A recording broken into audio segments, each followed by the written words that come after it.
Eins og við finnum fyrir þá stendur samfélagið okkar frammi fyrir miklum breytingum og þetta eru breytingar á völdum tækni, gervigreind og fleira er að gjörbreyta atvinnuháttum og hvernig við lifum lífi okkar. En stóru breytingarnar eru samt eitthvað sem er undir yfirborðinu. Það eru breytingar á gildismati okkar. Ég trúi því að við séum að fara úr kerfi þar sem við vorum kannski neytendur, þar sem allt byggðist á því að eiga stærstu og flottustu hlutina og í rauninni, umvefja sig alls konar bílum og eiga stór hús og þess háttar. Maður finnur það strax að í gildismati nýrra kynslóða þá skipta aðrir hlutir kannski meira máli.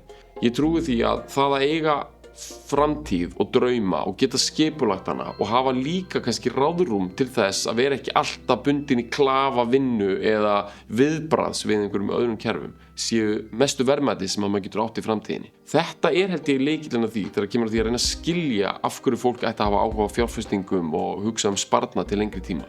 Að það þrátt fyrir allt sparnaðurinn og svona eitthvað fjárhagslegt svigrúm sem að gefur okkur þetta frelsi og möguleikann á því að upplifa þetta sem eru raunveruleg verðmæti í framtíðinni. Þannig að þegar við erum að hugsa núna að veita ráðgjöf á sviði sparnaðar og reyna að skilja hvað lætur fólk tikka í þessum efnum, þá það ekki lengur kannski að búa til einhverja auglýsingar eða einhverja glansmyndun það, verður duglegur að spara núna, þú getur eignast spýttbátinn seinna eða þú getur keyptir stærra hús eða látið þig dreyma einhverju svona áþreifanlega hluti. Það í rauninni bara frekar það að eiga þetta ráðrúm og eiga þessi plön og vissulega hugsanlega eitthvað til skiptana og vera að spara eitthvað reglulega, en vera bara einhvern veginn með þessa hluti í reiðu í huga sínum sem þetta raunverulega verðmæti. Þannig að að hugsa fjárfestingar, taka ábyrgð á þessum hlutum, það verðmæti í sjálfu sér. Það ekki bara verðmætið að tæki til þess að öðla sér eitthvað annað við enda gangnana. Það verðmæti í sjálfu sér að tileinka sér þetta.